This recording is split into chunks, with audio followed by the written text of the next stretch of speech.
Cette mise à jour, vous devez l'installer. Le tout nouveau iOS 26.6 vient de sortir, 10 gigaoctets de données, c'est énorme et c'est extrêmement critique, étant la dernière grande mise à jour avant iOS 27. Et pourquoi devez-vous l'installer? Regardez ici, je vais tout vous expliquer. Cette version est la 23G71. Comme ce n'est pas une bêta, il n'y a pas de lettres, donc vous avez déjà ici la version finale.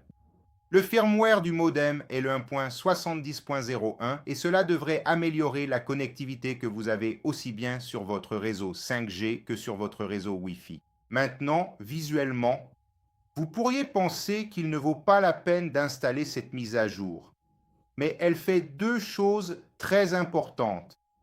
Premièrement, elle corrige plus de 75 failles de sécurité sur l'iPhone et, deuxièmement, elle commence déjà à préparer votre iPhone en interne pour l'installation d'iOS 27. Mais est-ce que ça vaut la peine d'installer iOS 26.6 immédiatement? Améliore-t-il l'autonomie? Y a-t-il une nouvelle fonctionnalité cachée? C'est ce que je vais vous montrer dans cette vidéo. La première grande modification concerne l'indexation des fichiers présents sur l'iPhone. Chaque fois que vous effectuez une recherche sur l'iPhone, que ce soit une application, un contact ou un message, le système n'a pas besoin de rechercher à nouveau tous les fichiers de l'appareil. Il utilise un index qui fonctionne comme une sorte de catalogue interne contenant des informations sur les applications, messages, photos, contacts, fichiers et autres contenus stockés sur votre iPhone. Dans iOS 26, ce système de recherche sera profondément intégré aux nouvelles fonctions de Spotlight et de Siri AI. Spotlight, c'est cette commande ici qui vous permet de rechercher vos fichiers ainsi que vos applications. Et cette mise à jour vient corriger un problème présent dans iOS 26. Le problème, c'est que lors des premières versions bêta, comme vous l'avez vu ici sur la chaîne, certains appareils mettaient plusieurs semaines, dans certains cas, pour terminer toute cette indexation. Et alors, ce qu'Apple a pensé, je vais commencer à faire l'indexation dans iOS 26.6. Donc, une partie du processus d'indexation qui ne se terminait jamais dans iOS 26, vous allez commencer à la faire dans iOS 26. Il y a cependant une remarque importante. Comme l'iPhone pourra travailler à l'indexation en arrière-plan après la mise à jour, il est possible de remarquer une consommation de batterie un peu plus élevée, un échauffement ou une certaine lenteur temporaire durant les premières heures. Cela ne signifie pas nécessairement que l'iOS 26.6 est plus lent ou qu'il s'agit d'une version dégradée, c'est simplement le système qui réorganise et analyse vos informations. La deuxième raison pour laquelle vous devez installer iOS 26.6, c'est la sécurité. Apple a publié une liste énorme avec plus de 75 problèmes résolus dans cette mise à jour. Il existe des corrections concernant le kernel, qui est l'une des parties les plus importantes d'un système d'exploitation, ainsi que le Safari, WebKit, Siri, le Wi-Fi, les contacts, l'App Store, le traitement d'images et même l'Apple Natural Engine. Parmi les problèmes corrigés, il y avait des situations où des applications pouvaient accéder à des informations confidentielles, dépasser les limites de leur zone protégée, ajouter des contacts sans autorisation ou obtenir des privilèges élevés dans le système. Des failles liées au traitement de pages, d'images, de fichiers et de contenus spécialement conçus pour exploiter l'appareil ont également été corrigées. Jusqu'au moment de l'enregistrement de cette vidéo, Apple n'a pas indiqué si l'une de ces vulnérabilités avait été exploitée par des hackers lors d'attaques spécifiques. Même ainsi, après qu'une faille est rendue publique, les utilisateurs qui restent sur d'anciennes versions peuvent être plus exposés. C'est pourquoi rien que la quantité de correctifs de sécurité constitue déjà un excellent argument pour installer iOS 26.6. Passons maintenant à l'application Contact. L'application Contact a apporté un changement visible.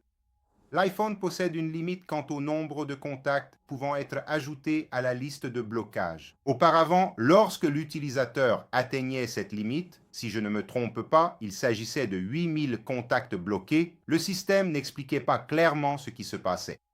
Dans iOS 26.6, l'iPhone affiche désormais un avertissement indiquant que la limite a été atteinte et qu'il est nécessaire de retirer un contact bloqué avant d'en ajouter un autre. C'est un petit changement que probablement peu de personnes remarqueront, mais c'est l'une des nouveautés visibles de cette mise à jour. Nous aurons également des nouveautés concernant la protection des appareils volés. Lors des tests d'iOS 26.6, une référence à un nouveau type de protection contre le vol a également été trouvée. L'idée était d'utiliser les capteurs de l'iPhone, la distance avec votre Apple Watch, la localisation d'un réseau Wi-Fi connu pour identifier quand l'appareil a été arraché de vos mains et dans ce cas, l'iPhone pourrait automatiquement verrouiller l'écran avant que la personne n'ait accès aux applications et aux informations. Mais attention, cette protection n'est pas disponible sur iOS 26.6.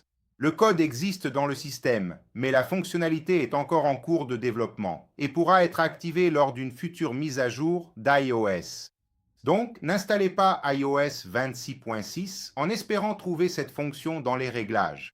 Batterie et performance. Avant de parler de la batterie, j'utilise ma batterie externe Baseus. Celle-ci peut charger à 45 watts, assez pour un iPad, disponible via le lien YouTube Shop et également en description. Côté batterie et performance, Apple n'annonce aucune amélioration spécifique. iOS 20 6.6 a été testé pendant environ 2 mois et devrait être l'une des versions les plus stables d'iOS 26. Même ainsi, toute affirmation concernant une augmentation de l'autonomie à ce stade serait prématurée, car la mise à jour a été lancée il y a seulement quelques heures et nous sommes actuellement dans le processus d'indexation des fichiers en préparation pour iOS 27.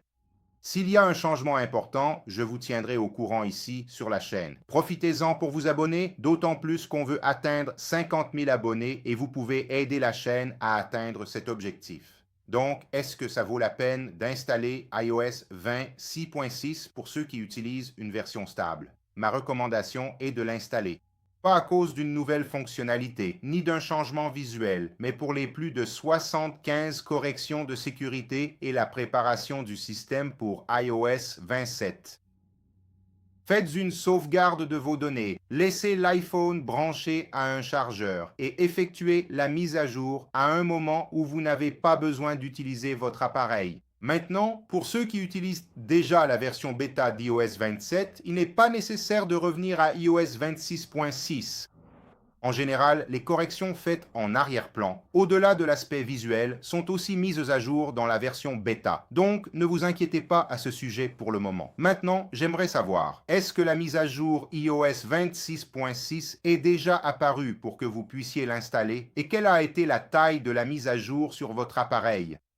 Et pour qu'on sache qui fait partie de ceux qui regardent les vidéos jusqu'à la fin, je vais vous donner un mot à écrire dans les commentaires. Je ne sais pas comment vous allez l'intégrer ici. Vous allez écrire mise à jour, commenter mise à jour si vous avez regardé jusqu'au bout. J'espère que le contenu vous a plu.